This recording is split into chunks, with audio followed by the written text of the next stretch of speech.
Now you'll just have to excuse how tired I look. It's 1 o'clock in the morning. I've just got back from a 4-hour round trip from picking this animal up. A good friend of mine, Scott from Scott's Inverts, I'll link his channel down in the description, so thanks for this. Yeah, he's just given us this amazing creature.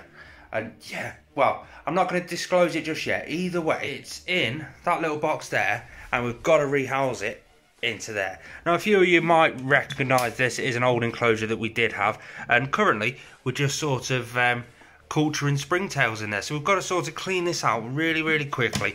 This is just going to be a temporary setup, just for now, basically, just to get it out of that little box. So in there we've got to add hide, water dish.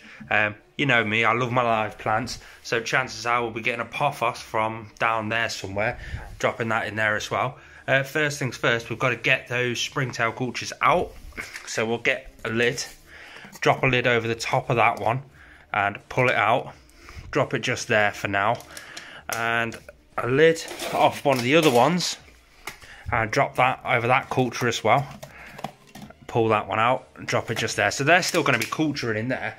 Oh, let's have a look. Is there any morning geckos out while we're here? They are most active through the night, so they might be around. Oh, I'm procrastinating a little bit here. Oh yes, there you go. On top of the spray hose, just there, there's one of the morning geckos. Amazing creatures, aren't they? So this is just the crested gecko diet that I just basically put in there. See, now I would use this amazing little enclosure. This comes from Tropical Factory UK. Check them out on Facebook. They've got some absolutely amazing enclosures. The air can go in the top there, through the vent there. It's got ventilation up there, and it's got a front sliding door just like that. Now I love that, because if you do accidentally leave it open, because let's face it, on an Exoterra you can leave the doors open accidentally, or you can shut them without locking them. Well, you don't have that problem with this, because it'll always just fall down. That's the joy of gravity. But this animal needs quite a deep substrate, so yeah, I can't really do that there. Plus that's going for my curly haired tarantula up there. So back to this. So we've just got to clean out all of the little bits and bobs that are in this. That's just a half plant pot. I'll get my scooper spoon. Well, I can't find my spoon, so we've just got the snake feeding tongs. Just move this around, see what we can see. There's some bits back there which I need to get out. Just again, another half. There's a few rocks and stuff in here. That's just for sort of substrate diversity, really. There's another stone just there. Yeah, so let's add some more substrate into that sort of enclosure. Now this is my own mix of substrate. There's 1, 2. Now I do apologise for the shadows and stuff like that. We've got no professional light in here.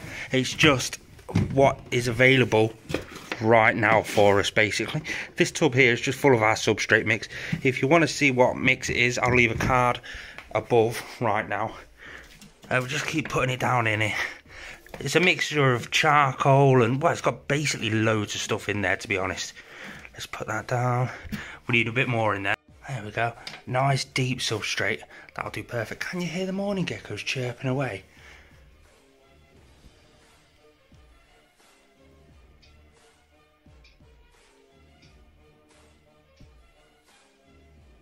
That's so cool. Now it's time for a plant. Now we've got a whole array of plants. We've got all these down here. We've got some of these ones down here. I'm actually thinking this pothos plant just here, simply because a pothos plant is so durable, and this animal will absolutely destroy this plant. So we need to make sure we've got a really big, strong, durable one. I'm just digging it out of the pot. And is that it? It's really stuck in there. That's good though, because we did want a good rooting on this plant.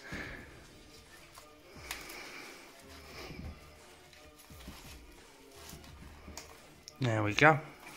Whoops. Whoosh. Amazing pothos plant. So the pothos plant we're going to put over that back corner just there. So we'll dig down nice and deep, because I want a good sturdy plant growth. Drop it in, get some of this moist stuff here, let's drop that around it, get that packed in nice and tight around it. Make sure it's nice and sturdy. Sorry if I keep dropping the camera, I'm doing all this one-handed just simply because I haven't got much time. I'm rushing a little bit, but there we go. The pothos plant is in. Now time for a hide. We've got a couple of these bits of cork bark, so we're going to try and get them in as a hide. Just like that. So we've put the two pieces together, dug out inside and backfilled behind the back. So we've got the plant that's going to traipse over the top of the hide, just like that, nicely. But I think that looks a bit bare. So what we have got is some bits of slate. Let's have a look and see what kind we've got. This piece, a nice big piece. So this might be able to go just there like that. Pack it in around it. The only reason I'm doing it like this is because it's a different texture for him.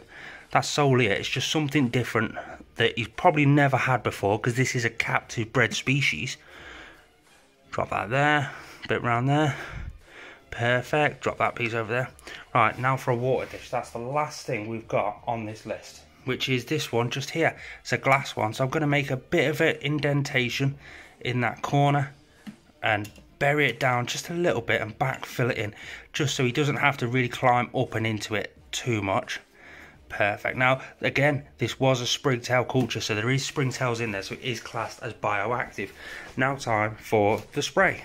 Now this species is quite water dependent, so I'm going to fill the water bowl up a little bit. I'm not going to put too much in there, just enough for him to sort of be able to get in and have a bit of a drink without the risk of him actually drowning. A bit more. Boof, that'll do. Then I'm going to switch over to mist, pump it a bit,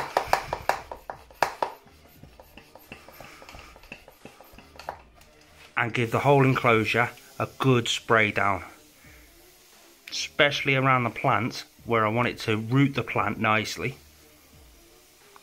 The joy with live plants is it takes in all the carbon dioxide and all the bad gases in the air and gives out clean oxygen, which basically means this animal is going to be living on a nice clean air and substrate layer. Right, let's have a look at the actual species. Now again, I am sorry about the poor quality of the footage. We're lit up by the normal light in the room. It's not professional or in any way, shape or form, but it is 1:30 in the morning and we've got to get this sorted now. So I apologise for the quality. The animal comes first. Here he is. Are you ready? That's just a t-shirt from Scott's Inverts. Can you see? An LP, a salmon pink bird eater. The morning geckos are chirping again. Be quiet, guys. Shh, shh. So take two. I've had to get the enclosure out from there because he just wasn't playing ball. I ended up cupping him out of his enclosure. There he is up there. He's absolutely huge, so I don't know how long he's actually going to last in this enclosure. But yeah, I've managed to cup him. I am rather scared of all the irritating hairs that are around the room at the moment, because me being stupid, I didn't wear gloves or long sleeves. So all I'm going to do is lay that cup down sideways and shut the doors. Hopefully he'll run into that hide and then boom, he's rehoused.